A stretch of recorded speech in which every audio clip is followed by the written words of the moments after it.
O marido foi numa viagem de negócios por 2 semanas, mas na verdade estava a divertir-se com a amante. Assim que voltou, gritou para que a esposa descesse. A empregada entregou-lhe o pedido de divórcio que eu já havia assinado há 15 dias. Ele viu a aliança de casamento e a pulseira de ouro jogadas na lata do lixo. Ao ouvir mais uma frase da empregada, ele desabou. Sentada junto à janela do meu pequeno e apertado quarto alugado, eu observava as gotas de chuva pesadas que batiam incessantemente no vidro.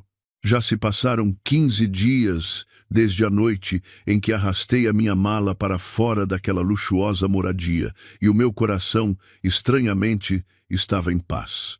Não havia mais noites longas em claro à espera do marido, nem o cheiro frio de tabaco que impregnava as suas roupas sempre que ele voltava, e também não precisava mais de ver a frieza no olhar do homem que um dia amei mais do que a minha própria vida. Mais tarde, através do relato de Dona Ana, a empregada de confiança que me tratava como uma filha, fiquei a saber da cena que se desenrolou naquela casa no dia em que Afonso regressou. Dona Ana contou. Naquela tarde, também chovia torrencialmente, como se o céu estivesse a desabar. O Afonso entrou em casa, com um ar cansado da viagem que ele chamou de negócios, mas que na verdade foi uma estadia luxuosa com a amante. A grande moradia estava mergulhada na escuridão e num silêncio arrepiante. Não havia a luz amarela e quente, nem o cheiro delicioso da comida. E claro, eu não estava à porta para lhe tirar o casaco, como era meu hábito nos últimos 7 anos. A frieza envolvia cada peça de mobiliário caro. Uma fina camada de pó começava a cobrir a mesa de centro de madeira de ébano, que eu antes limpava cuidadosamente todos os dias com as minhas próprias mãos. Afonso franziu o sobrolho, irritado.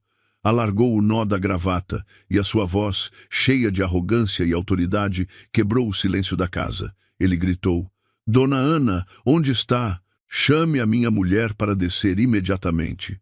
"Que raio de casa é esta, escura e com a cozinha fria? Ela está a fazer birra outra vez, não está?" Ele ainda acreditava que eu estava apenas a fazer uma cena, amuada por uma ninharia, como das outras vezes, por ele ter trazido a Leonor de volta para o país. Pensava que algumas palavras doces ou um presente caro resolveriam tudo. Dona Ana subiu da cozinha, mas em vez do habitual tabuleiro com sumo de laranja para a ressaca, trazia um envelope de papel pardo. Ela olhou para o Afonso com um misto de pena e reprovação, a sua voz baixa, carregada da desilusão que há muito continha. Ela disse: "Senhor Afonso, já se esqueceu? A senhora Matilde foi-se embora há 15 dias. Não foi o senhor mesmo que a empurrou para este limite, forçando-a a assinar este papel?" Afonso ficou estarrecido. A mão que segurava o telemóvel caro parou no ar. Ele olhou para Dona Ana como se ela estivesse a falar uma língua estranha, os olhos arregalados de espanto e incredulidade. Ele arrancou o envelope da mão dela e tirou de dentro o pedido de divórcio, amarrotado num canto. A minha assinatura. A caligrafia, cuidada mas firme, estava no lugar reservado à esposa. Ao lado, a data. Exatamente 15 dias antes. Mas não ficou por aí. Dona Ana colocou silenciosamente um saco de plástico preto em cima da mesa. Do tipo de saco de lixo barato que se vê nos mercados, completamente deslocado no ambiente luxuoso da sala de estar. Ela continuou: "A senhora Matilde pediu-me para lhe entregar isto." Ela disse: "O lixo deve estar no seu devido lugar. Ela não precisa mais do senhor, nem das coisas que estão aqui dentro. Devolve-lhe tudo." Afonso, a tremer, abriu o saco preto. Lá dentro não havia lixo sujo, mas sim o caro anel de diamantes do 6º aniversário de casamento. A pedra ainda brilhava ironicamente sob a luz do candelabro. E ao lado, ainda mais doloroso, estava a pulseira de filigrana de ouro, a única recordação que a minha mãe me deixou antes de morrer. Algo que eu considerava mais precioso que a minha própria vida. Ambas as peças jaziam, frias e sem alma, no saco de lixo. Dona Ana disse que, naquele momento, viu o Afonso cambalear e cair no sofá, o rosto pálido, sem uma gota de sangue. Talvez só naquele instante, ao ver a joia de família descartada como um objeto inútil, ele tenha começado a perceber que a minha partida desta vez não era um jogo de charme ou uma birra infantil. Eu tinha partido de verdade. E tinha deixado tudo para trás, incluindo o amor cego que lhe dediquei durante toda a minha juventude. As memórias levaram-me de volta àquela tarde fatídica, há 15 dias. O dia em que toda a minha tolerância se desfez como espuma. Naquela altura, a casa ainda tinha algum calor, mas os corações já estavam frios há muito tempo. Afonso trouxe Leonor para casa. Ela entrou no nosso santuário com uma expressão inocente e tímida, mas os seus olhos brilhavam de cobiça ao observar os móveis luxuosos. Leonor era a ex-namorada de Afonso, o seu primeiro amor mal resolvido que ele nunca esqueceu. Aquela a quem ele chamava de a luz que iluminou os seus anos de juventude pobre. Ela voltou com a desculpa de ter sido enganada no amor e no dinheiro no estrangeiro, sem ter para onde ir. E o meu marido, como um ex-namorado sentimental, abriu os braços para a acolher. Afonso arranjou para que Leonor ficasse no nosso apartamento de luxo no Chiado, o nosso primeiro ninho, cheio de memórias dos tempos difíceis do início da nossa carreira. Quando protestei, dizendo que aquele era um lugar privado, um santuário das nossas memórias, Afonso descartou as minhas palavras com uma expressão aborrecida. Ele disse: "Não sejas tão egoísta, por favor. A Leonor está a passar por dificuldades, tem uma depressão ligeira e precisa de um espaço familiar e tranquilo para recuperar. Tu és minha mulher. Tens de me compreender e apoiar. Por que é que és sempre tão mesquinha?" As duas palavras tão mesquinha que ele proferiu tão levianamente foram como 1000 agulhas a perfurar o meu coração. Mas o auge da crueldade não se ficou por aí. Naquela tarde, Leonor ia participar numa festa de gala da alta sociedade. Ela queria encontrar uma oportunidade para regressar à sua carreira de cantora. Afonso voltou para casa mais cedo do que o habitual, não para jantar a comida que eu tinha preparado, mas para fazer um pedido tão absurdo que eu mal podia acreditar. Ele entrou no quarto, onde eu estava sentada, atordoada, a olhar para o teste de gravidez com 2 traços vermelhos.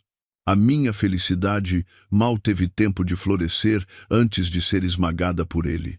Afonso parou à minha frente e, com um tom indiferente, como se estivesse a falar do tempo, disse: "Matilde, empresta-me por um dia a pulseira de filigrana da tua mãe, por favor.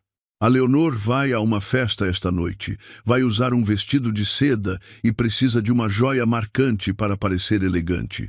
Ela acabou de chegar ao país e ainda não teve tempo de comprar nada. Empresta-lhe só por um bocado. Devolvo-a logo a seguir." Fiquei paralisada.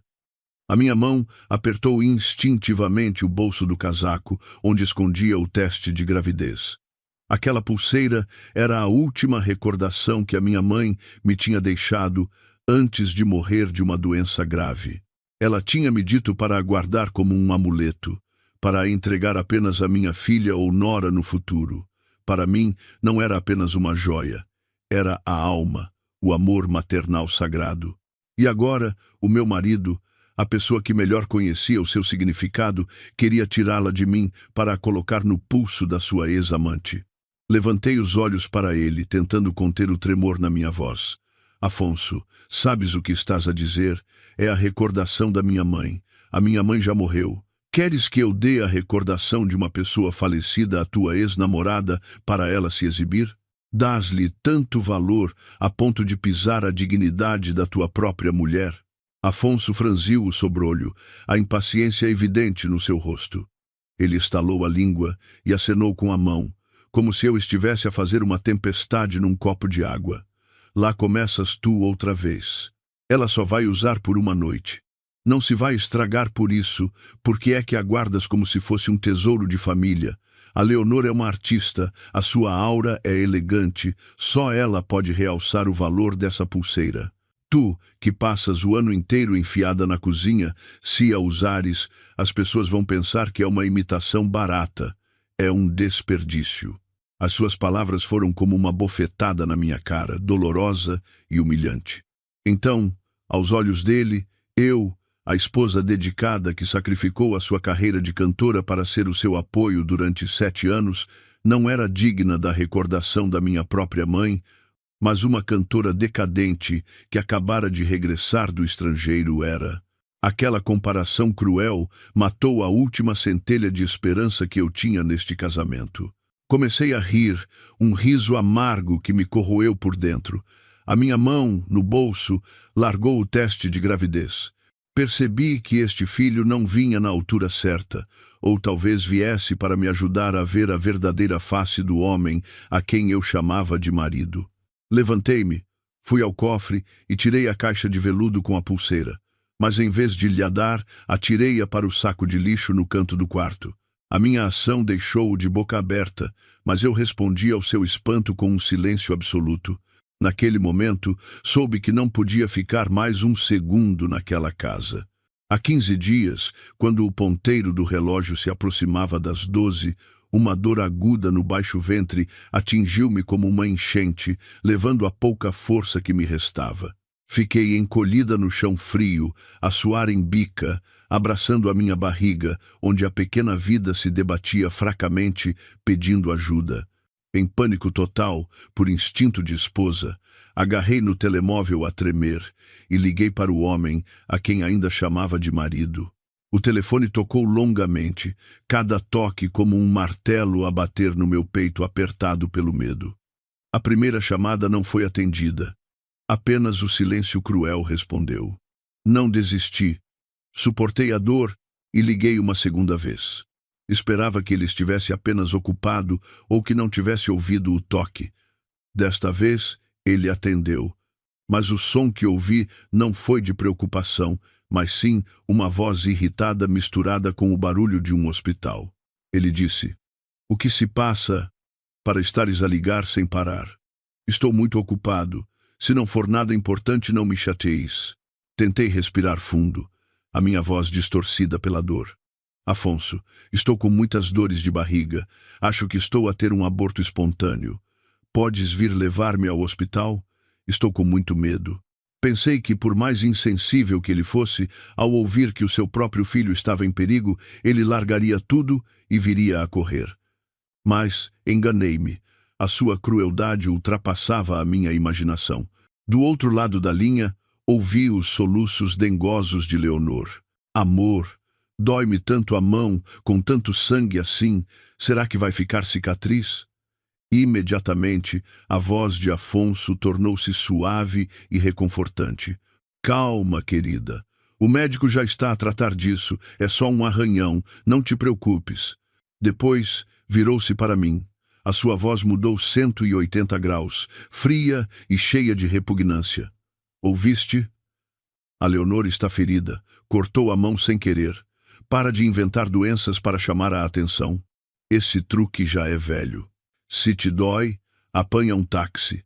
Não tenho tempo para isso." O som do tu-tu-tu soou friamente, cortando toda a esperança, cortando o frágil fio do nosso casamento que ainda restava. Mais tarde, soube que o ferimento de Leonor era apenas um pequeno corte ao descascar uma maçã que mal sangrou antes de secar. No entanto, ele, o meu marido, ficou em pânico, como se ela estivesse à beira da morte. Enquanto a sua própria mulher se contorcia entre a vida e a morte, ele considerava tudo um drama mal encenado. De volta ao presente, Afonso estava paralisado no meio da sala de estar vazia. O telemóvel escorregou da sua mão para o sofá. A memória daquela chamada perdida naquela noite voltou, sufocando-o. Ele lembrou-se de ter desligado o telemóvel logo a seguir, para se dedicar totalmente a cuidar do arranhão na mão da amante, deixando-me a lutar sozinha na noite escura. O olhar de Afonso pousou na área da cozinha, onde ainda estava uma panela de barro fria. Ele aproximou-se, levantou a tampa. Dentro havia canja de galinha. A sopa que dias antes ele tinha mencionado que lhe apetecia porque andava com dores de costas. Embora eu estivesse muito cansada nesse dia, com uma dor surda na barriga, fiz um esforço para ir ao mercado, escolher o melhor frango. Cozinhei-a durante horas, à espera que ele voltasse. Mas ele não voltou. Estava ocupado a levar a ex-namorada a uma festa, ocupado a cuidar do ferimento dela. A canja agora tinha uma camada de gordura e bolor, com um cheiro azedo a estragado. Tal como o nosso casamento apodrecido, sem salvação. Incapaz de aceitar que eu tinha partido, Afonso saiu de casa a correr como um louco, conduzindo a alta velocidade até ao escritório de advocacia de Beatriz. Beatriz não era apenas a minha advogada no divórcio. Era também uma velha conhecida, alguém que mantinha sempre uma atitude objetiva e fria em tudo. Afonso acreditava que Beatriz sabia onde eu estava e queria usar dinheiro ou poder para me forçar a voltar, para acabar com o que ele chamava de brincadeira de mau gosto. O escritório de advocacia ficava num andar alto de um edifício de vidro. O espaço cheirava a papel e a uma seriedade fria. Beatriz estava sentada atrás de uma grande secretária, os olhos fixos num dossiê. Ela nem sequer se dignou a levantar a cabeça quando Afonso entrou de rompante sem bater. A calma assustadora de Beatriz fez com que a raiva de Afonso se dissipasse. Ele bateu com a mão na mesa, a voz tensa. "Onde é que escondeste a Matilde? Diz-lhe para vir aqui agora. Não pense que pode fugir e resolver as coisas. Ela é minha mulher, tem de voltar para casa." Beatriz tirou lentamente os óculos de aros dourados. Os seus olhos perspicazes fixaram-se em Afonso, com um desprezo indisfarçável. Ela não o convidou a sentar-se, não lhe ofereceu água, apenas abriu uma gaveta com frieza, tirou um dossiê fino e empurrou-o na sua direção. Ela disse: "Senhor Afonso, com que direito exige que ela volte? Com o direito de um marido que comete adultério abertamente ou com o direito de um assassino indireto?"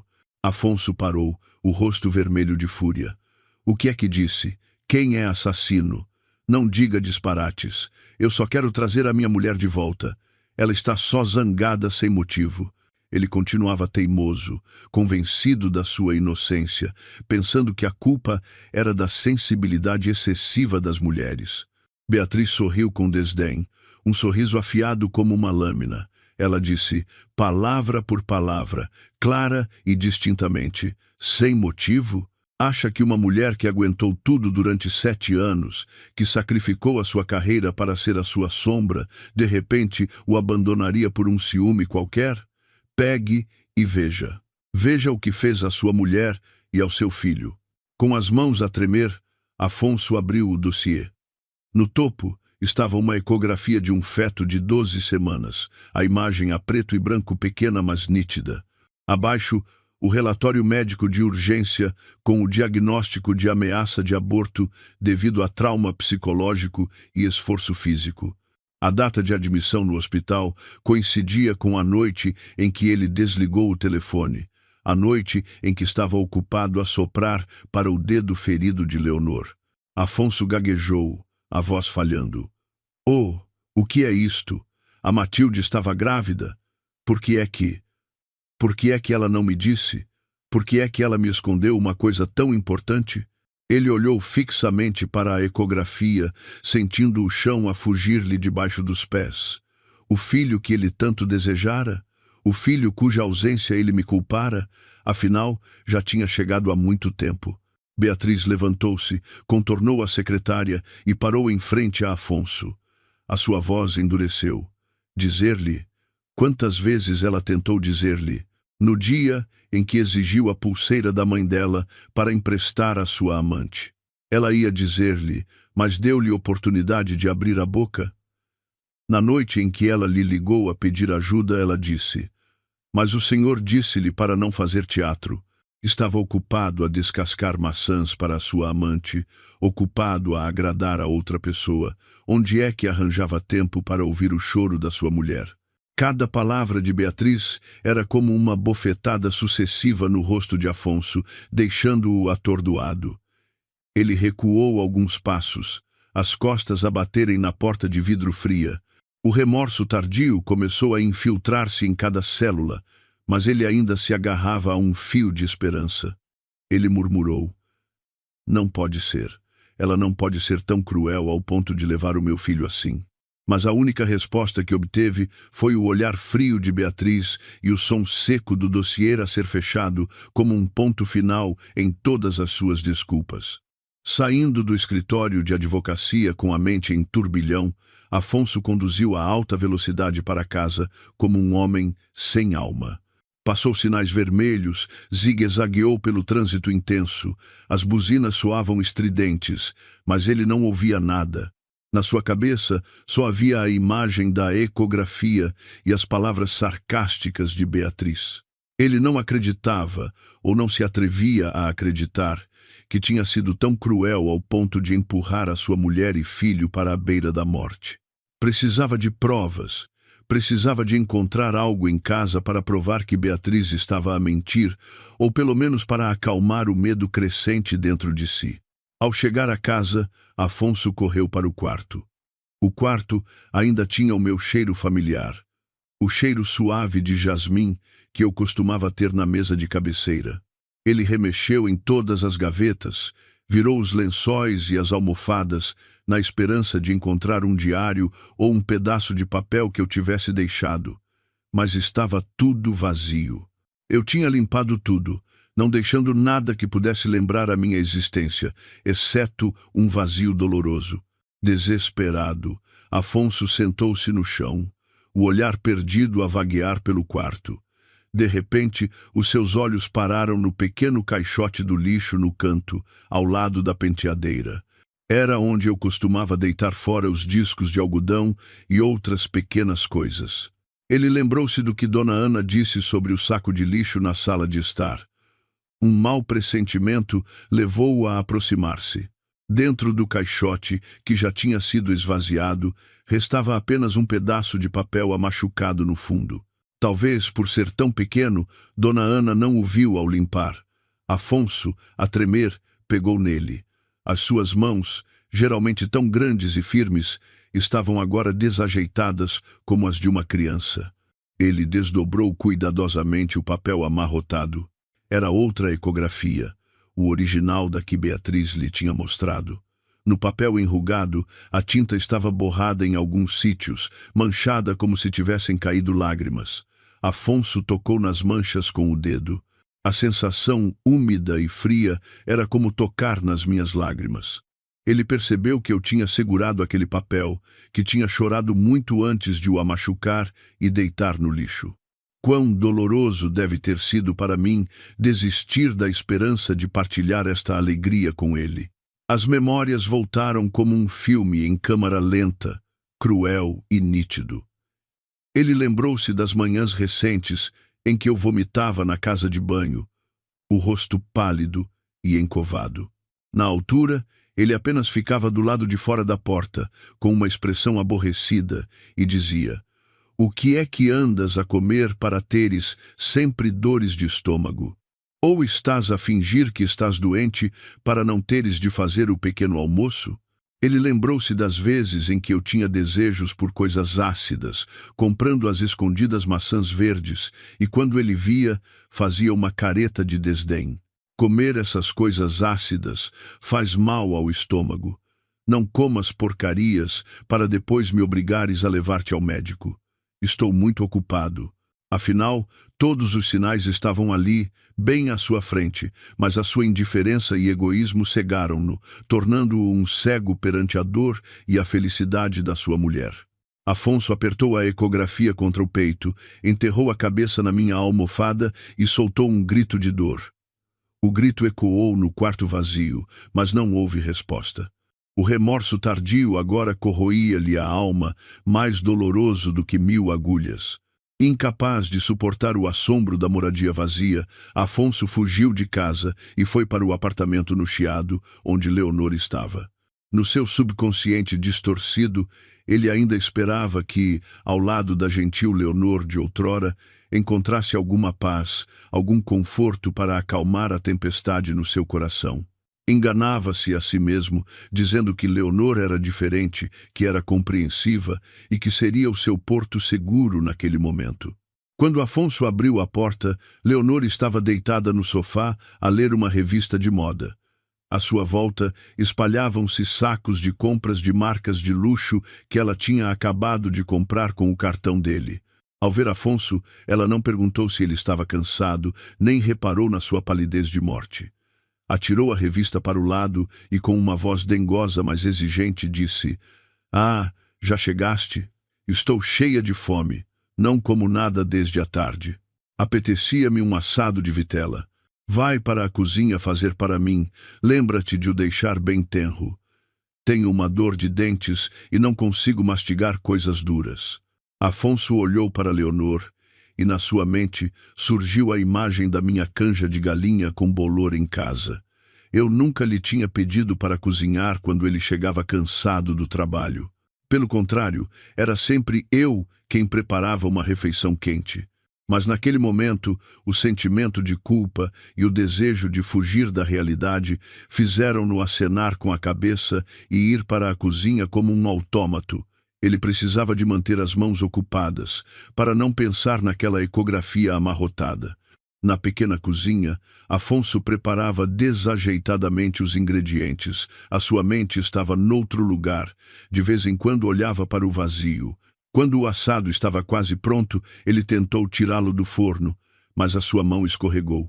O assado quente caiu, o molho a ferver, salpicou-lhe as costas da mão e o braço esquerdo. "Ah!" Afonso gritou de dor, recuando, abraçando o braço que ardia.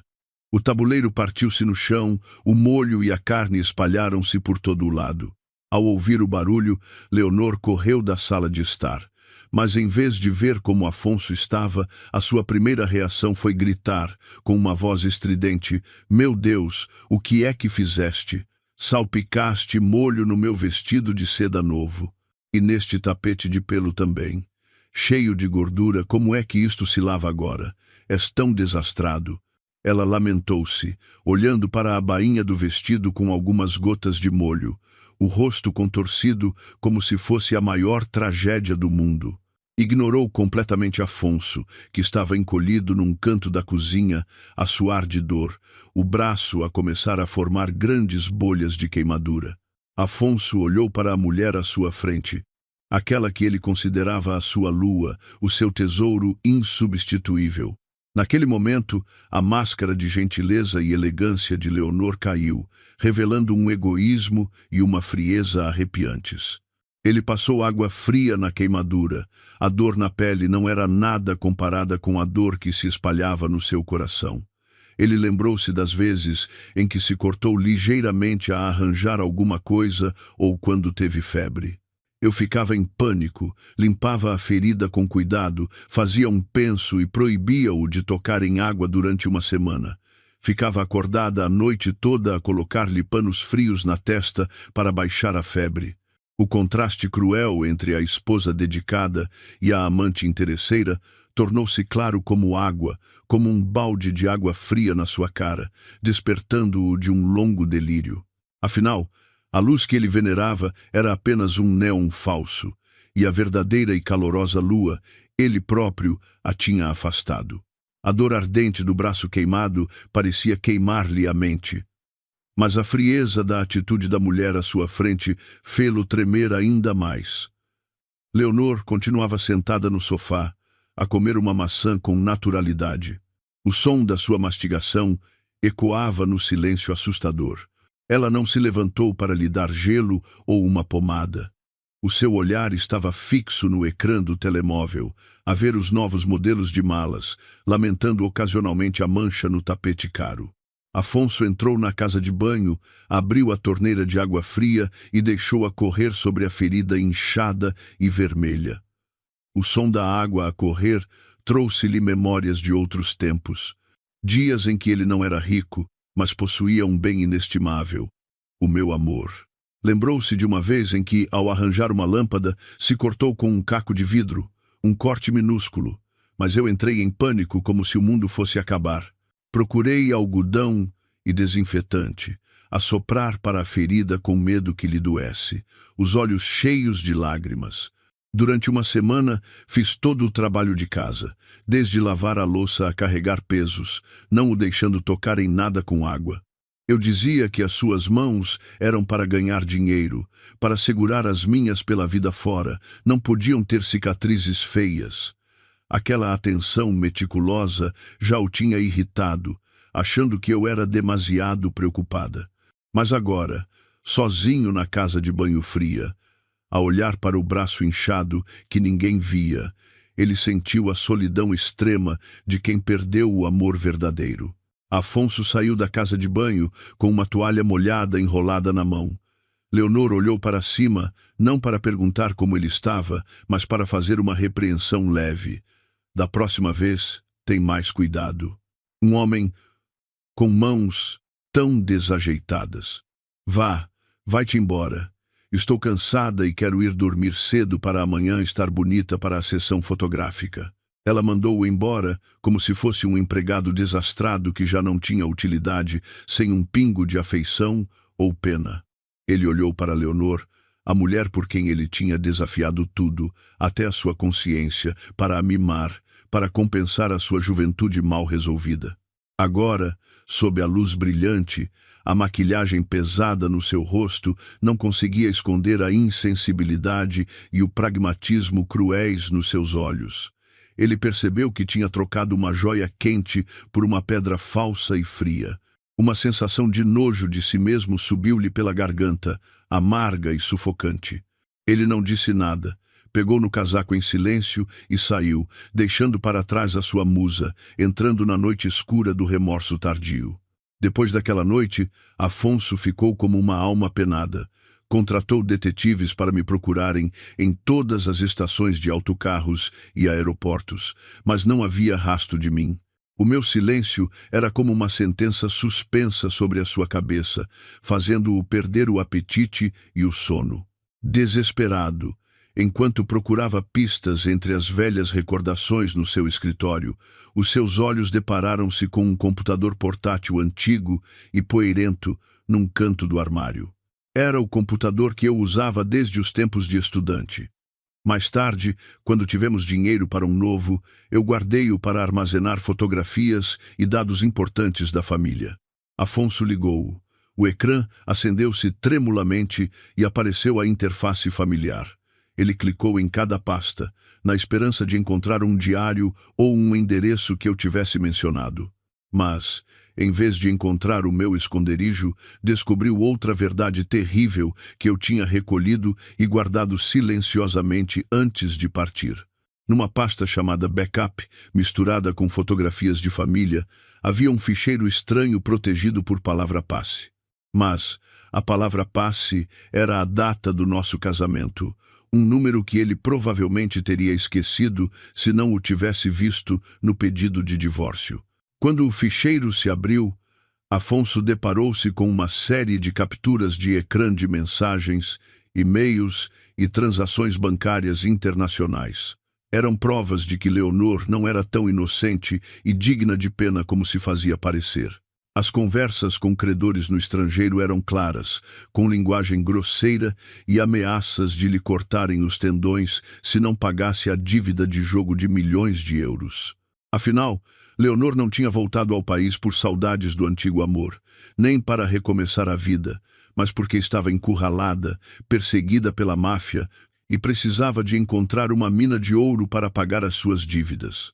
Afonso, atônito, continuou a ler as mensagens que Leonor enviou a uma amiga íntima. Aquele idiota ainda está caidinho por mim. Basta-me chorar um bocado e ele acredita em tudo. Ele vendeu ações da empresa por 2 milhões de euros. Eu disse-lhe que era para produzir um espetáculo, mas na verdade foi para transferir o dinheiro urgentemente para pagar as dívidas. Senão, eles matavam-me. Assim que conseguir sacar-lhe a moradia, dou-o fora. Viver com aquele tipo provinciano é uma seca de morte. Cada palavra era como uma faca afiada a perfurar o coração de Afonso, desfazendo a sua paixão tola que ele tanto preservara. Ele lembrou-se da expressão coitadinha de Leonor ao falar do seu sonho musical inacabado. lembrou-se da sua generosidade ao vender 20% das suas preciosas ações para dar asas ao sonho da amante. Afinal, tudo não passava de uma peça de teatro perfeita, e ele era o palhaço mais lamentável da peça. O dinheiro, ganho com o suor e as lágrimas que nós os dois juntamos, tinha se tornado dinheiro estúpido para Leonor gastar no jogo e pagar as suas dívidas. Afonso enterrou a cabeça no teclado, as mãos a cobrir o rosto. Um riso seco escapou-lhe da garganta, soando como um choro. Ele, por causa de uma vigarista profissional, tinha expulsado a sua esposa dedicada. Por causa de uma mulher venenosa, tinha abandonado cruelmente o seu filho por nascer. Esta verdade nua e crua não só o fez sofrer pela traição, mas também o aterrorizou com a sua própria estupidez. Mas, no meio do colapso, uma centelha de esperança surgiu quando o detetive ligou. Alô? É o Sr. Afonso? Encontramos a sua mulher. Ela está numa pequena aldeia na Serra da Estrela. 2. O carro de luxo de Afonso, coberto de lama após uma longa viagem por estradas de montanha, parou finalmente em frente a uma pequena casa de turismo rural, aninhada num vale enevoado. O lugar era estranhamente silencioso, apenas com o som do vento a soprar nos pinheiros e o chilrear dos pássaros, um contraste total com o barulho e a poeira da cidade onde vivíamos. Eu escolhi este lugar pela paz, para fugir das memórias dolorosas e, mais importante, para cuidar da minha gravidez, para proteger a pequena vida que crescia dentro de mim. Eu estava no pátio a estender pequenos fatos de bebê, a alisar suavemente cada dobra de tecido. A minha barriga já estava proeminente sob o vestido de grávida largo. O meu rosto estava um pouco pálido, mas o meu olhar tinha recuperado a serenidade. De repente, o som de um motor de carro, a desligar-se e de passos apressados atrás de mim, fizeram-me virar. A figura familiar de Afonso apareceu na névoa. Ele parecia abatido, com a barba por fazer, os olhos encovados e com olheiras, sem qualquer vestígio do CEO elegante que fora. Matilde, Afonso chamou o meu nome, a voz embargada pela emoção. Ele correu na minha direção, querendo abraçar-me como se tivesse medo que eu desaparecesse na névoa. Mas eu recuei. O meu olhar frio como uma lâmina a parar os seus passos. Eu já não era a esposa fraca e submissa de antes. A sua presença aqui, neste momento, só perturbava a vida pacífica que eu, com tanto custo, tinha construído. Afonso parou. Os olhos fixos na minha barriga de grávida, o remorso e a dor surgiram nos seus olhos. Ele estendeu a mão, trêmulo, querendo tocar no filho cuja existência ele tinha negado. A sua voz, embargada. Tu, estás bem? Oh, o nosso filho. Desculpa, eu errei. Eu não sabia que estavas grávida, se soubesse. Eu não. Eu sorri com desdém, um sorriso cheio de amargura e desprezo. Afastei a sua mão, a minha voz fria ecoou no silêncio. Não me toques, este filho é meu, só meu, não tem nada a ver contigo. Vai-te embora. Vai cuidar da tua amantezinha, vai descascar maçãs para ela. Aqui ninguém precisa da tua compaixão barata. Afonso ficou paralisado. Tentou explicar, tentou dizer que já sabia a verdade sobre Leonor, que a tinha mandado embora. Mas as suas palavras entravam por um ouvido e saíam pelo outro, sem sentido e vazias. Eu olhei-o nos olhos e disse, palavra por palavra, achas que só por admitires o teu erro tudo pode ser apagado? As feridas na pele podem sarar, mas as feridas no coração nunca cicatrizam. Mataste o marido que havia em mim naquela noite em que desligaste o telefone. Agora, à minha frente, está apenas um homem estranho, um desconhecido, nada mais. Dito isto, virei-lhe as costas, entrei em casa e bati com a porta de madeira, separando completamente o meu mundo do seu remorso tardio. Afonso ficou imóvel no pátio, no meio do frio cortante da montanha. Mas aquele frio não se comparava à frieza no coração da mulher que um dia o amou mais do que a própria vida. Mas Afonso não desistiu. A teimosia de quem está habituado a ser mimado fê-lo decidir alugar um quarto modesto perto da minha casa. Todos os dias, ele vagueava pela área onde eu vivia, seguindo os meus passos de longe, como um perseguidor lamentável à espera de um olhar. Ele via-me a passear todas as tardes, via-me a carregar com dificuldade o cesto de compras, e o seu coração apertava-se, mas não se atrevia a aproximar-se, com medo de me perturbar e afetar a gravidez. Uma tarde, enquanto eu descansava num banco de pedra num pequeno parque perto de um lago, Afonso ganhou coragem e aproximou-se.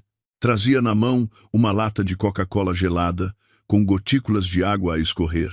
Ele lembrou-se de quando éramos estudantes pobres.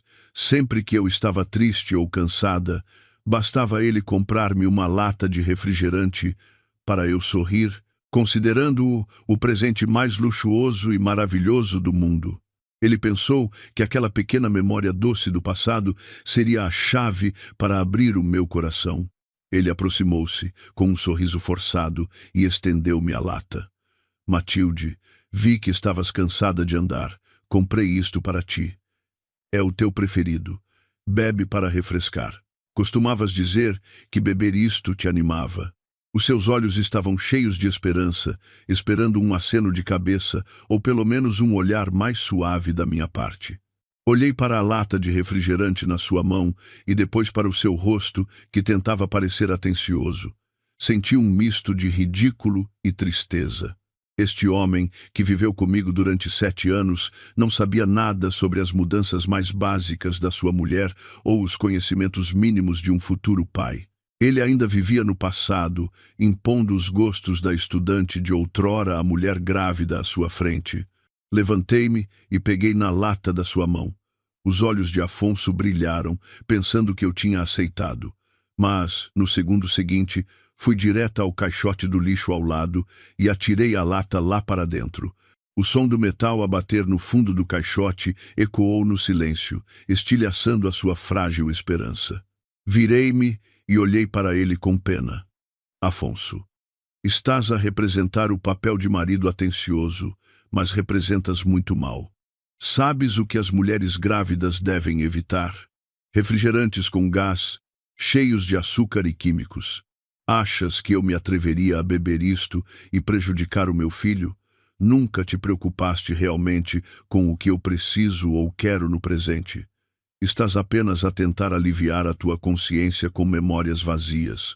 Afonso ficou paralisado, o rosto a arder de vergonha e constrangimento. Olhou fixamente para o caixote do lixo, onde a lata de refrigerante jazia com outros detritos. Percebeu que a sua preocupação não era apenas superficial, mas também ridícula. A distância entre nós não era apenas a traição, mas um abismo de incompreensão. Ele tinha me perdido nas coisas mais pequenas, muito antes de o pedido de divórcio ser assinado. Fui-me embora, deixando-o sozinho no entardecer. O vento frio começou a soprar, arrastando as folhas secas que sussurravam aos seus pés, como um suspiro por um amor que morreu de indiferença. Ele compreendeu que o caminho para a redenção não era tão simples como comprar uma lata de refrigerante ou pedir desculpa. Era muito mais árduo e incerto do que ele imaginava. A minha paz na aldeia serrana não durou muito. Leonor descobriu que Afonso estava lá. Ela chegou mais depressa do que eu esperava, trazendo consigo um ciúme louco e um cheiro forte a perfume que quebrou a pureza do vale. Nesse dia, enquanto eu estava sentada na varanda a ler, Afonso, como sempre, estava a arranjar a cerca de madeira do portão para o dono da casa, como desculpa para me ver de longe. De repente, um táxi travou bruscamente em frente ao portão. Leonor saiu, os seus saltos altos a baterem no chão de gravilha. Ela já não tinha a falsa aparência de elegância do início. O seu rosto estava muito maquilhado, mas ainda revelava um ar abatido. Os olhos dela brilharam de fúria ao ver Afonso com um martelo na mão.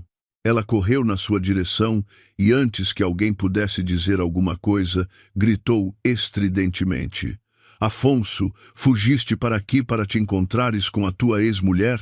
Disseste que ias em viagem de negócios, afinal vieste para ser criado dela? Afonso assustou-se, largou o martelo, o rosto pálido ao ver Leonor. Ele levantou-se rapidamente e pôs-se à frente dela, a voz baixa. O que é que estás a fazer aqui? Eu disse-te para não me seguires. Vai-te embora, não faças escândalo. Mas Leonor não quis saber, empurrou Afonso com força e avançou na minha direção, onde eu continuava calmamente a virar as páginas do livro. Ela apontou para o meu rosto, a voz cheia de ódio. E tu, Matilde, finges-te de santa, mas usas a tua barriga de grávida para o prender, para o atrair até aqui, não é? És mesmo dissimulada. Levantei os olhos para Leonor, achando a sua desfaçatez ridícula. Alguém que se intrometeu na família de outra pessoa agora fazia o papel de vítima. Fechei o livro, a minha voz calma, mas fria. Senhora Leonor, tem problemas de memória? Eu e ele assinamos o divórcio. Fui eu quem se foi embora, e ele é que me seguiu. Se não consegue segurar o seu homem, devia olhar para si mesma. Não venha para aqui ladrar e incomodar os outros. Leonor ficou roxa de raiva. Quando ela estava prestes a agarrar-me os cabelos, Afonso agarrou-lhe o braço. Pela primeira vez, vi Afonso a gritar com Leonor. O som ecoou pela colina. Cala-te, não lhe toques. Quem errou fui eu e foste tu. A Matilde não fez nada. Não tragas os teus modos de arruaceira para aqui. Leonor olhou, chocada, para o homem que a tinha mimado tanto e que agora defendia a ex-mulher à sua frente. O olhar de Leonor passou de espanto para um ódio profundo. Ela sabia que se Afonso voltasse para mim, a mina de ouro que ela estava a explorar desapareceria e os credores não a deixariam em paz. Ela soltou-se bruscamente da mão de Afonso. Lágrimas de crocodilo começaram a cair. Muito bem, gritas comigo por causa desta mulher.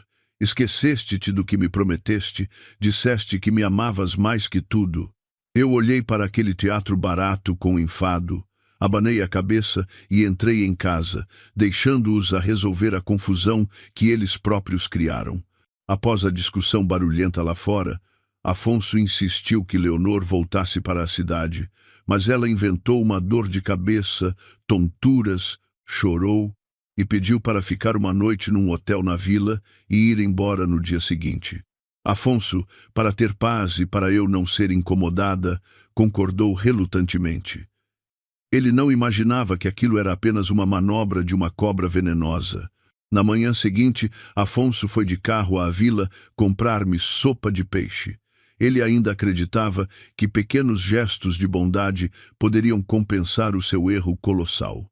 Aproveitando a ausência de Afonso, Leonor foi à minha casa.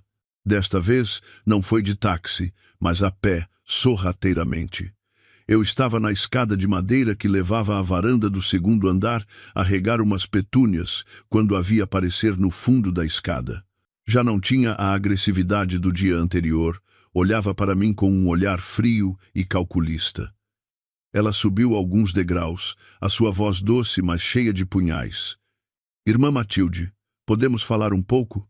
Sobre o bebê na sua barriga, pousei o regador e de cima olhei para ela, mantendo uma distância segura. Não tenho nada para falar consigo. Se procura o Afonso, espere que ele volte. Leonor sorriu com desdém, continuando a subir, a mão a acariciar o corrimão de madeira. Não seja teimosa. O Afonso agora só tem pena de si. Olhe para si. Com essa barriga, a sua beleza desvaneceu-se. O que tem para competir comigo? O melhor é abortar.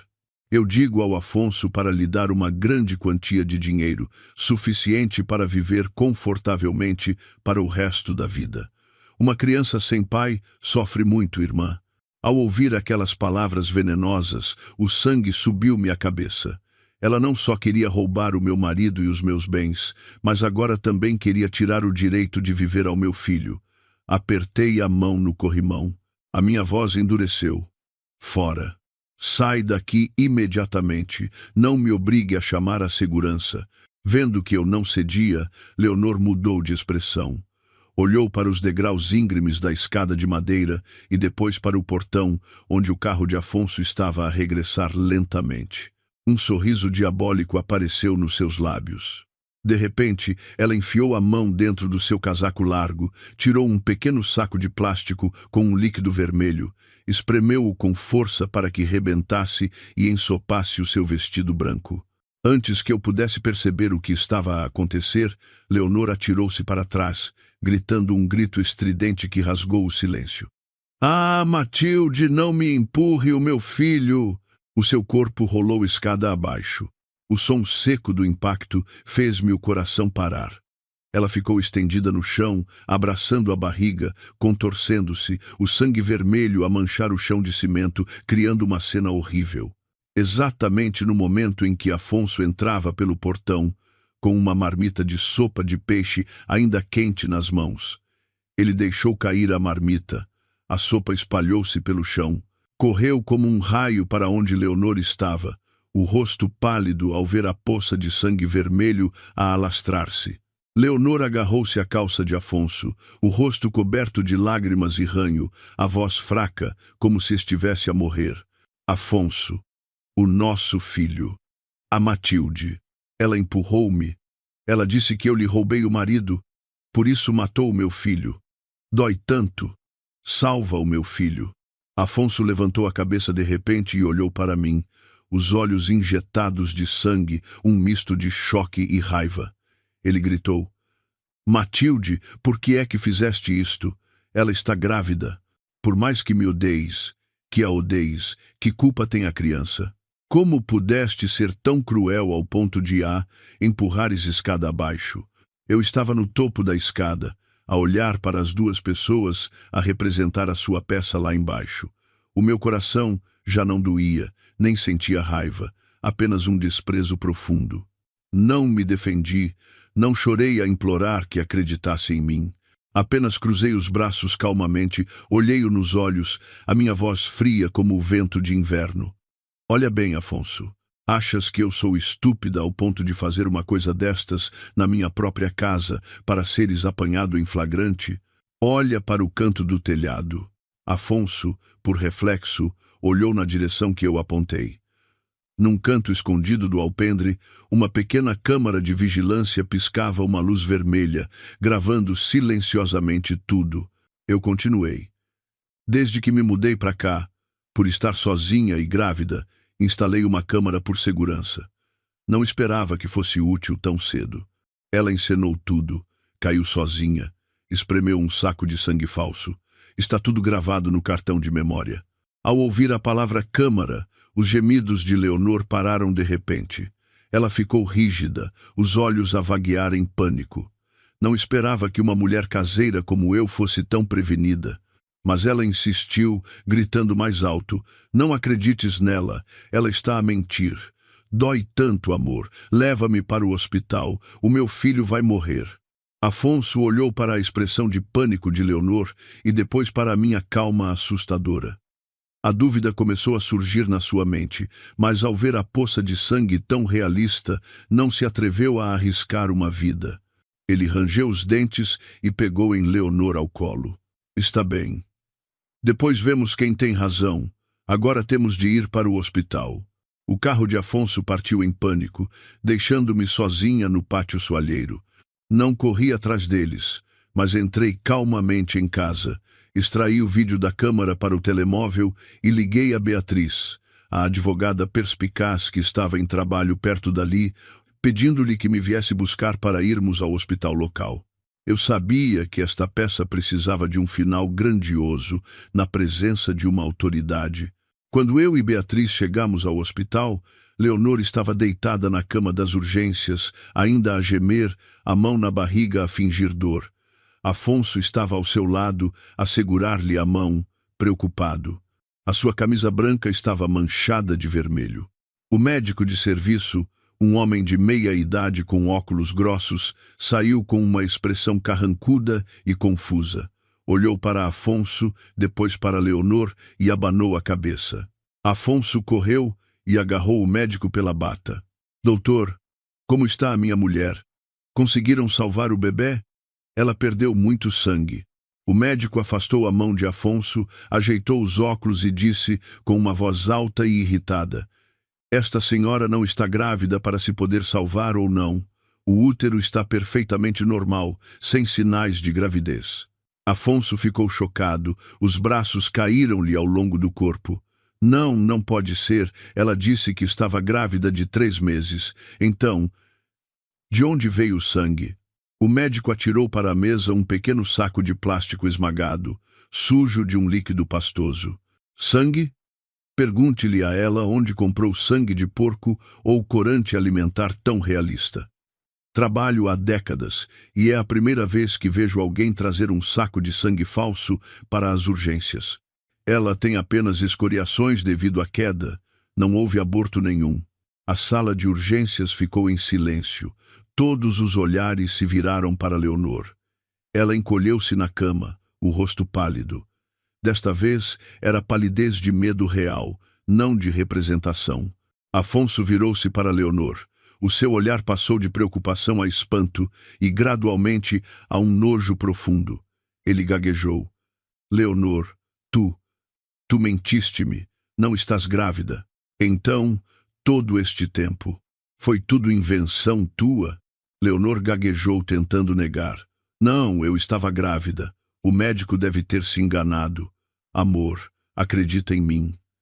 Nesse momento, eu entrei na sala, a segurar o telemóvel no ar. No ecrã, o vídeo nítido mostrava Leonor na escada, a tirar o saco de sangue do peito, a esmagá-lo e a atirar-se para o chão. Eu disse, com uma voz calma, mas firme. O doutor não se enganou. Aqui está a prova de que ela encenou tudo. Senhora Leonor, a sua representação foi excelente. Pena que o público já viu o final. Usou sangue falso para me acusar de homicídio. Isso é um crime grave. Beatriz, ao meu lado, acrescentou uma frase fatal. Com o comportamento de difamação e encenação de uma cena de crime com o objetivo de extorsão, podemos processá-la em tribunal imediatamente. Leonor, ao ouvir isto, ficou sem forças, desabando na cama em desespero. Afonso ficou imóvel, como se tivesse levado uma bofetada tão forte que não conseguia respirar. Leonor encolheu-se na cama, o rosto pálido, os olhos a procurar uma saída, mas por todo o lado só havia olhares de desprezo. Afonso estava ali, os ombros caídos, as mãos ainda com manchas vermelhas do saco de plástico que Leonor esmagara. Ele parecia patético e perdido. Quando Leonor estava a gaguejar uma desculpa, dizendo que fez aquilo por amor a Afonso, ouviu-se o som de saltos altos a bater no chão do corredor. Uma mulher de meia-idade, elegantemente vestida com um casaco comprido e uma mala de marca, entrou. Tirou os óculos de sol, revelando olhos perspicazes e bem maquilhados. O seu olhar varreu Leonor como se fosse lixo.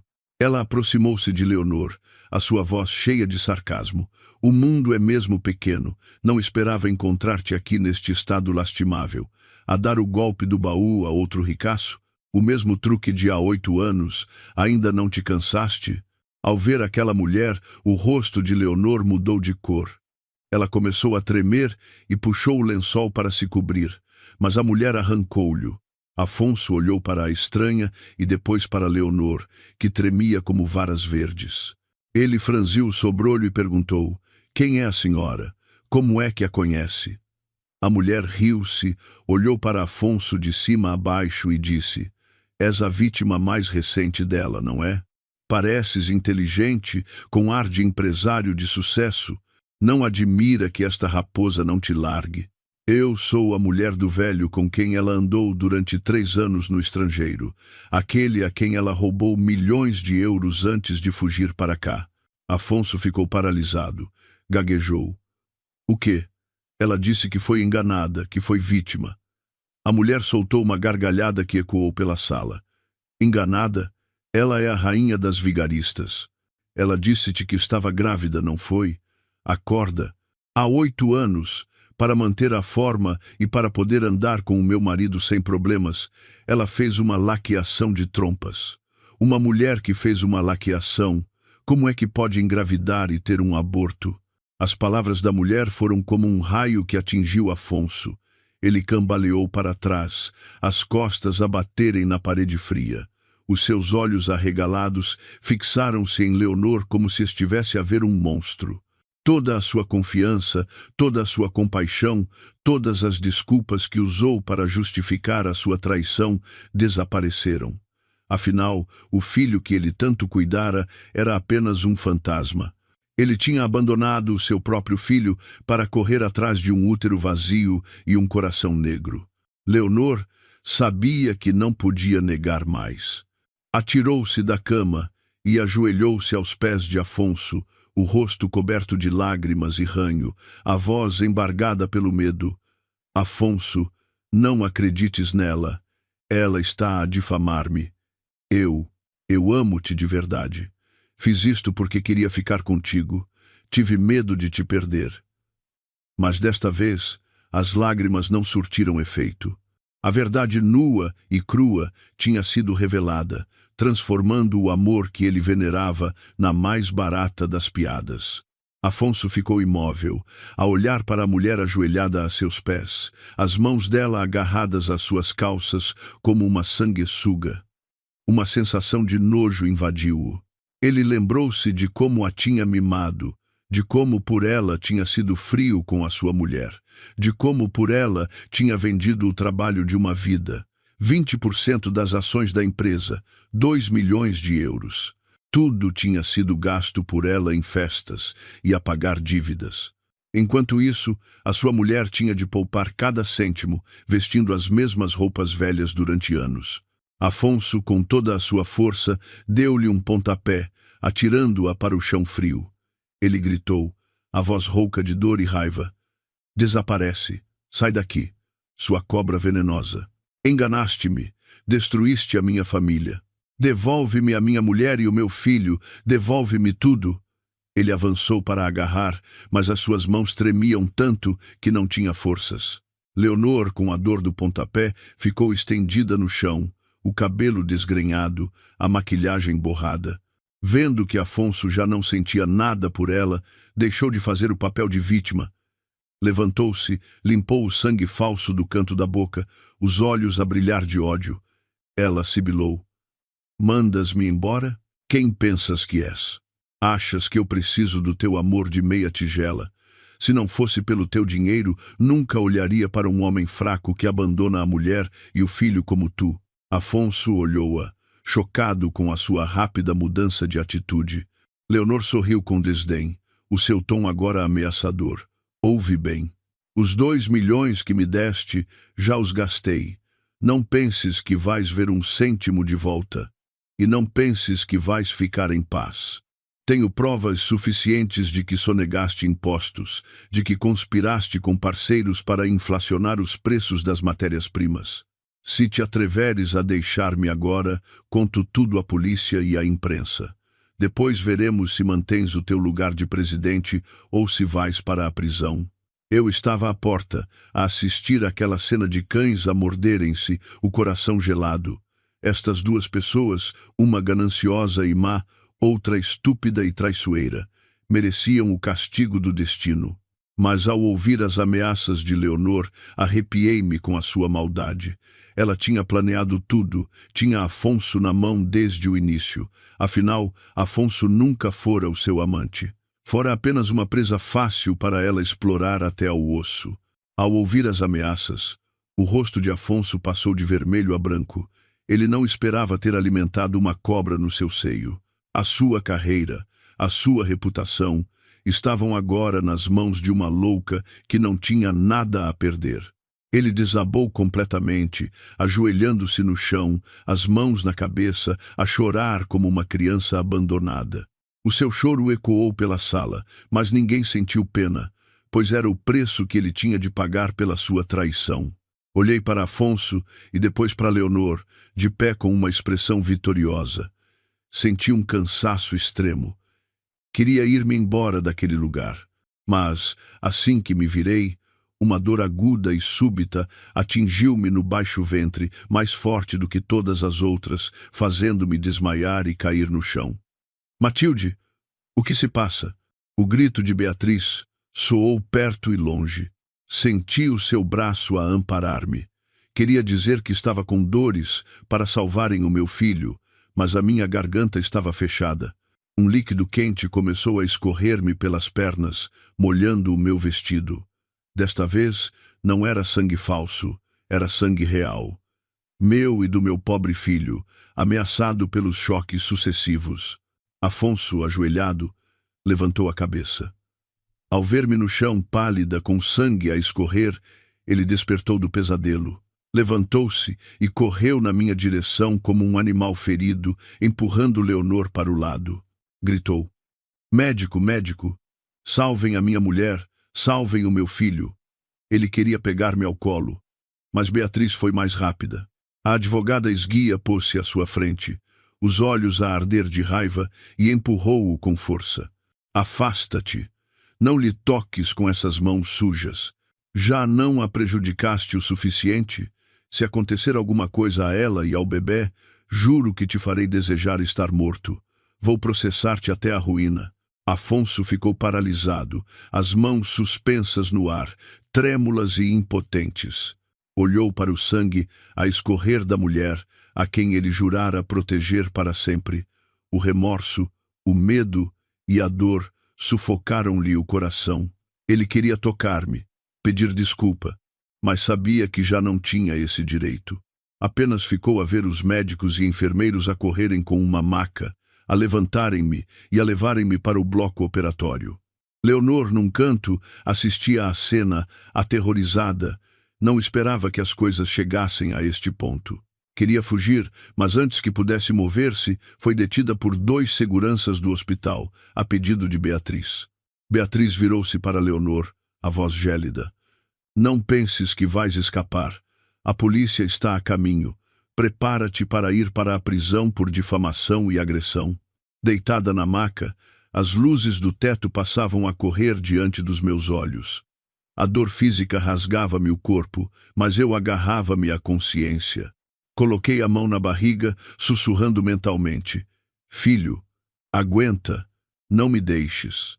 Chegamos até aqui, não podemos desistir por causa daquela gente."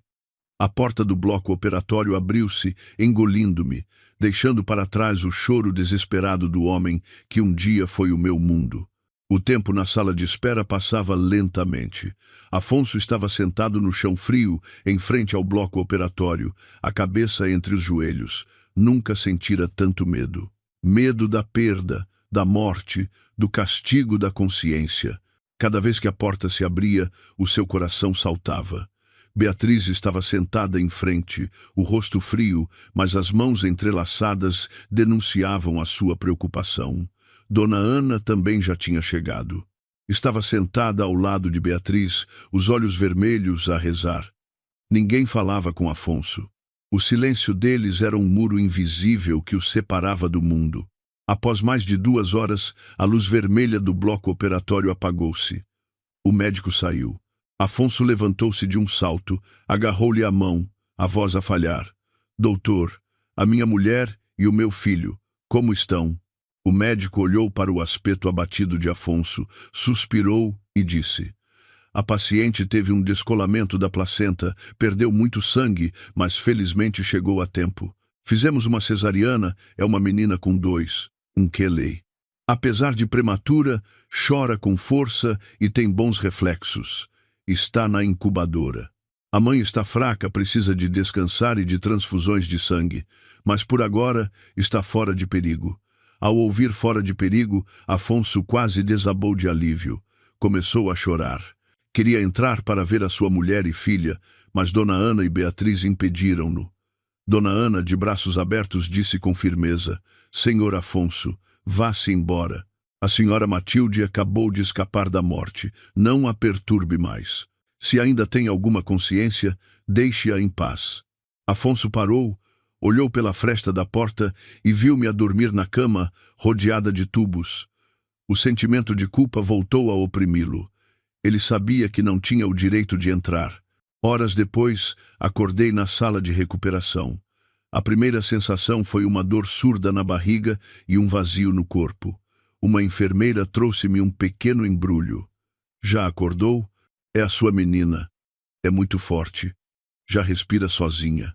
Só precisa de ficar uns dias na incubadora para ganhar força." Olhei para aquele ser minúsculo, a dormir tranquilamente. As lágrimas correram-me pelo rosto, de felicidade. Era o meu sangue, a única razão que me deu forças para superar tudo. Quando a enfermeira perguntou pela família, olhei para a porta e vi a sombra de Afonso. Desviei o olhar e disse à enfermeira com uma voz fraca mas firme: "Por favor, não deixe aquele homem entrar. Não o quero ver." O meu marido. Ele morreu naquela noite em que desligou o telefone e me deixou a sofrer. Aquele homem lá fora é apenas um desconhecido. Depois de ter alta, não voltei para a serra. Aluguei um pequeno quarto num beco tranquilo nos arredores da cidade. O quarto era apertado, as paredes amareladas, mas tinha uma janela que apanhava o sol da manhã, onde coloquei o berço da minha Aurora. Chamei-lhe Aurora, na esperança de que a sua vida fosse tão serena e forte como o nascer do dia. Os primeiros tempos como mãe solteira foram difíceis. O pouco dinheiro que tinha ia desaparecendo com cada lata de leite e pacote de fraldas. À noite, abraçava a minha filha e chorava. A cicatriz da cesariana ainda doía, mas não tanto como a dor no meu coração. Eu dizia a mim mesma que não podia desistir, tinha de ser forte pela minha filha, para ganhar a vida, e com a ajuda de Dona Ana, que se despediu da casa de Afonso para cuidar de mim e da minha filha, comecei a cantar novamente. Encontrei trabalho numa pequena casa de fados em Alfama. Na primeira noite em que peguei no microfone, as minhas mãos tremiam. Cantei fados tristes, que falavam de mulheres sofredoras e de amores desfeitos. A minha voz, que vinha de um peito ferido, misturava-se com o som melancólico da guitarra portuguesa. Cantei com a alma, pelas minhas dores, pela minha filha. Quando a última nota soou, senti os olhos a arder, e sob a luz fraca, vi lágrimas nos rostos de alguns clientes. O dono da casa de fados, um homem de meia idade de cabelos grisalhos, aproximou-se e disse: "A sua voz não tem a técnica das cantoras profissionais, mas tem alma, tem o sentimento de uma mulher que já provou o amargo da vida. Continue a cantar assim e vai conseguir viver disto." As suas palavras aqueceram-me o coração e deram-me esperança. A minha vida e a da minha filha continuaram, tranquilas, contando cada euro ganho nas noites de fado. Pensei que seria sempre uma cantora anônima, até que uma noite mudou tudo. Chovia torrencialmente, havia poucos clientes. Cantei com tanta emoção que parecia que estava a arrancar a alma. Eu não sabia que, num canto escuro, um jovem cliente tinha gravado a minha atuação e a tinha publicado nas redes sociais. Na manhã seguinte, enquanto mudava a fralda da Aurora, Dona Ana entrou a correr, chocada. "Menina, veja isto, acho que ficou famosa. O vídeo de ontem à noite está a ser partilhado por todo lado." Peguei no telemóvel e não acreditei no que via. O vídeo tinha milhões de visualizações. Milhares de comentários elogiavam a minha voz e perguntavam quem era a cantora misteriosa de olhar triste. A minha voz tornou-se um fenômeno, tocando a alma de muitas pessoas solitárias. Dias depois, um homem elegante, de fato cinzento, veio ao meu quarto. Era o Sr. Guimarães, um produtor musical famoso. Ele sentou-se na cadeira de plástico, olhou à volta e depois para mim com respeito. "Dona Matilde." Ouvi-a cantar e vi a sua história nos seus olhos. "Não prometo transformá-la na maior estrela, mas prometo dar-lhe um palco digno para que a sua voz voe mais longe. Não precisará mais de cantar para comprar leite para a sua filha. Cante para afirmar o seu próprio valor." A sua proposta foi como uma tábua de salvação. Olhei para a Aurora a dormir e para as minhas mãos calejadas. Percebi que esta era a minha única oportunidade para mudar de vida, para dar um futuro melhor à minha filha. Respirei fundo e aceitei. Ao assinar o contrato, sabia que estava a entrar numa nova batalha, mais feroz, mas também mais gloriosa. A fama veio depressa, e com ela, problemas que eu não esperava.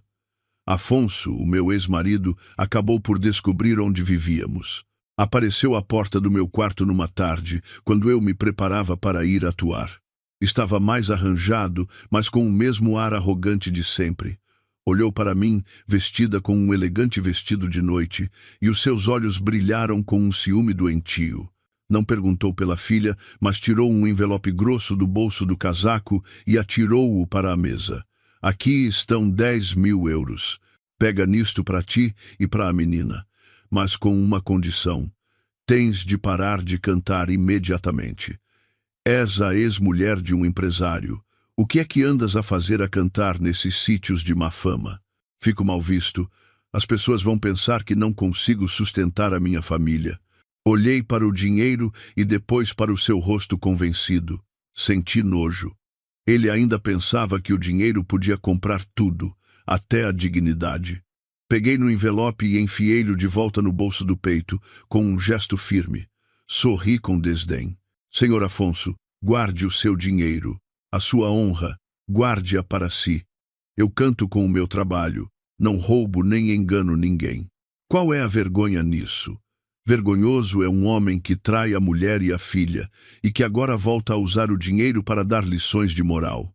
Afonso ficou furioso, o rosto vermelho. Não sejas teimosa. Achas que esse mundo do espetáculo é sério? Andas com esse produtor? Quem sabe se é só trabalho? Gritei, interrompendo os seus pensamentos sujos, e apontei para a porta. Sai da minha casa agora, antes que eu chame os vizinhos para te arrastarem para fora. A minha vida não te diz respeito. A partir de agora, nunca mais apareças aqui para perturbar a vida minha e da minha filha. Afonso rangeu os dentes, olhou-me fixamente e foi-se embora, batendo com a porta do carro com raiva. Encostei-me à porta, a respirar fundo. Sabia que a sua aparição era um prenúncio de mais problemas. Como eu previa, poucos dias depois, uma tempestade mediática abateu-se sobre mim. Leonor, que aguardava julgamento em liberdade, não se deu por vencida. Usou o dinheiro que lhe restava e os seus contactos para espalhar uma série de rumores falsos para destruir a minha reputação. Uma manhã, acordei e vi a minha fotografia em todos os jornais online, com títulos sensacionalistas a manchar a minha honra. A verdade sobre o fenômeno da internet Matilde. Abandonou o marido empresário na miséria para andar com um produtor rico. O passado de devassidão da cantora hipócrita. Juntamente com fotografias minhas e do Sr. Guimarães a jantar, manipuladas para parecer um encontro romântico. A opinião pública, como uma matilha de lobos famintos, atirou-se a mim. Aqueles que ontem me elogiavam, hoje insultavam-me. O meu telefone não parava de tocar, com mensagens de ódio e ameaças. Entrei em pânico. Afonso, no seu escritório, via as notícias. Sabia que era obra de Leonor.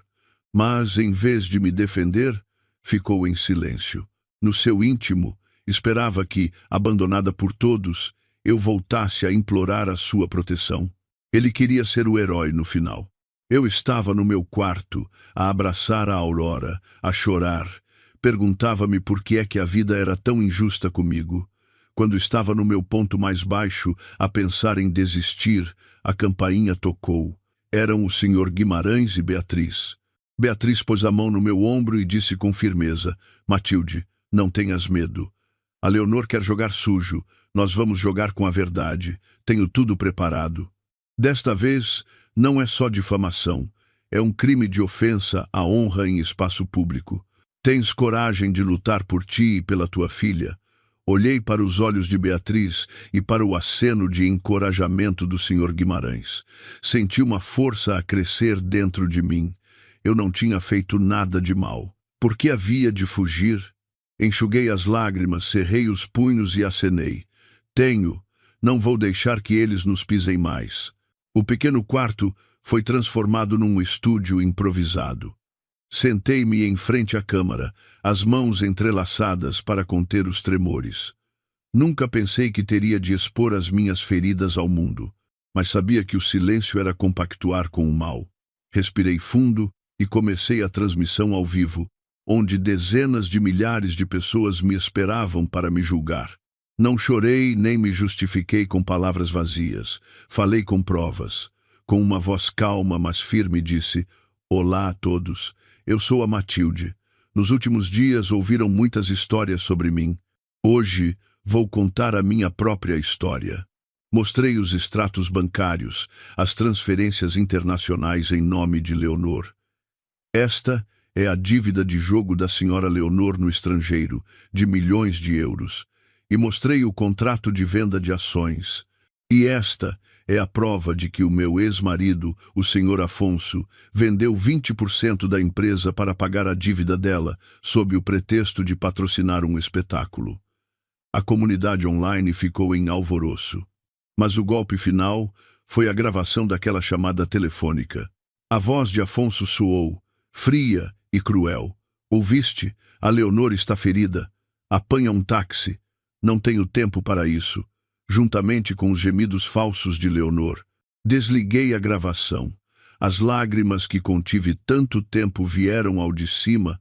Com a voz embargada disse: na noite em que ele disse que estava ocupado a cuidar de um arranhão da amante, eu estava sozinha a lutar com as dores de um parto prematuro. Quase morríamos as duas. Fui-me embora não por dinheiro, mas porque precisava de viver para proteger a minha filha. A verdade crua foi como um balde de água fria na opinião pública. A tempestade que Leonor criou virou-se contra ela e contra Afonso. Na sede da empresa, a tensão era palpável. Os acionistas invadiram a sala de reuniões, furiosos. Atiraram os relatórios financeiros para a mesa, exigindo explicações sobre a venda de ações e a queda da reputação da empresa. Afonso, na sua cadeira de presidente, não conseguia dizer uma palavra. As provas que eu apresentei não só expuseram a sua vida pessoal, mas também a sua má gestão. Um sócio antigo levantou-se e, com a voz a tremer de raiva, apontou-lhe o dedo. Investimos aqui por confiarmos na tua capacidade, não para que levasses o nosso dinheiro para sustentar uma vigarista. As ações da empresa caíram a pique. Os contratos foram cancelados. Afonso olhava para os números a vermelho no ecrã e sentia que era o seu próprio sangue a escorrer. Ele tinha perdido tudo: honra, carreira, a confiança de todos e, o mais importante, a família. Naquela tarde, Afonso saiu do edifício onde um dia andara de cabeça erguida. Agora, os olhares que o seguiam eram de pena e desprezo. Entrou no carro sem saber para onde ir. A moradia de luxo fora arrestada. Conduziu sem rumo, lembrando-se dos tempos em que, apesar das dificuldades, a nossa casa era cheia de risos e comida quente. O remorso tardio corroía-lhe a alma. Ele percebeu que o preço da traição não era apenas o dinheiro, mas a solidão absoluta. Leonor, ao ver as notícias, soube que estava perdida. Juntou as joias que conseguiu de Afonso, meteu-as numa mala e, com um passaporte falso, tentou fugir do país. Mas mal entregou o passaporte. 2 polícias à paisana puseram-lhe a mão no ombro. Leonor gritou, debateu-se, mas as algemas frias prenderam as suas mãos. Ao ser levada, olhou para trás à procura de ajuda, mas não havia ninguém. Afonso, para pagar os prejuízos da empresa e evitar a prisão, teve de vender todos os seus bens. O seu carro de luxo, a sua coleção de relógios, a sua casa. Tornou-se um homem sem nada. Mudou-se para um quarto úmido e pequeno, num bairro pobre. Naquela noite, comeu uma tigela de massa instantânea barata. O vapor embaciou-lhe os óculos, ou talvez fossem as suas lágrimas. Ele, que estivera no topo, estava agora no fundo do poço. Depois da tempestade, concentrei-me num grande concurso de música. Era a minha forma de dizer ao mundo que a Matilde fraca e submissa tinha morrido. Renasci das cinzas. Os dias de ensaio foram duros, mas o sorriso da aurora e o apoio do Senhor Guimarães deram-me forças. Na noite da final subi ao palco, deslumbrante num vestido vermelho. Cantei uma canção que eu própria compus, chamada Renascimento.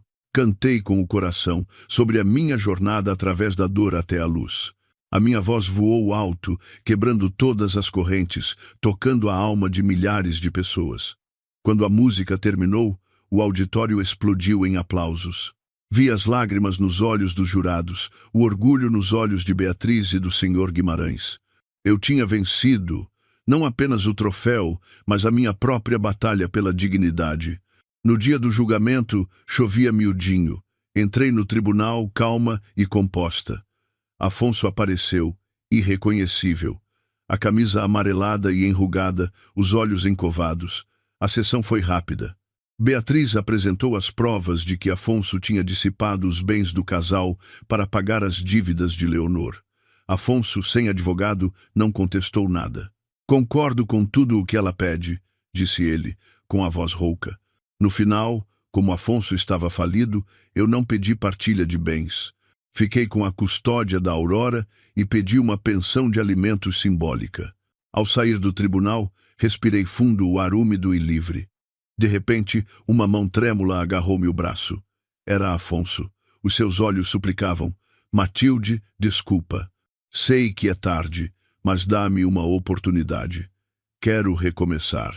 Quero ver a minha filha. Olhei para o homem que um dia foi o meu mundo, agora um estranho patético. Soltei a sua mão suavemente. Afonso, as oportunidades não aparecem quando tu queres, especialmente quando tu próprio as deitaste no lixo com a tua aliança. A minha filha precisa de um pai decente, não de um traidor. Podes vê-la, como a lei permite, mas nunca sonhes em voltar. O meu marido, o homem que me amava, morreu naquela noite em que ele desligou o telefone para descascar maçãs para ela. O homem à minha frente é apenas um desconhecido. Virei-lhe as costas e entrei no carro de Beatriz, sem olhar para trás. Pelo espelho retrovisor, vi a sua figura solitária e curvada a desaparecer na chuva. Nos anos seguintes, ouvi dizer que Afonso fazia trabalhos braçais para sobreviver. Carregava caixotes no mercado, conduzia uma mota para uma aplicação de entregas. Diziam que, sempre que via uma atuação minha na televisão de uma loja, parava e ficava a olhar, perdido. Olhava para a sua ex-mulher, agora uma estrela, e depois para suas mãos calejadas. O remorso, naqueles momentos, devia ser mais doloroso do que qualquer castigo. 3 anos depois, estou sentada num café com jardim, a beber um chá de camomila. A Aurora, agora com 3 anos, corre atrás das borboletas. O seu riso é a música mais bonita do mundo. Ao meu lado está Duarte, um homem calmo e de olhar caloroso. Ele não é rico nem famoso. É um músico que tem estado a meu lado nos últimos 2 anos. Com ele, encontrei a paz que tanto procurei. O meu telemóvel vibra. É uma notificação do banco. Recebi a pensão de alimentos de Afonso. Ele envia todos os meses, pontualmente, com uma simples mensagem. Para minha filha, Aurora. Sorrio. Desligo o ecrã. Já não sinto nada. Perdoei-o, não por ele, mas por mim. Olho para o jardim e vejo Duarte a levantar a Aurora no ar, os dois a rir ao sol. Depois de tanta tempestade, percebi que a felicidade não é um destino, mas uma jornada. O céu depois da chuva é sempre mais claro e bonito. Como a minha vida agora, em paz e cheia de esperança.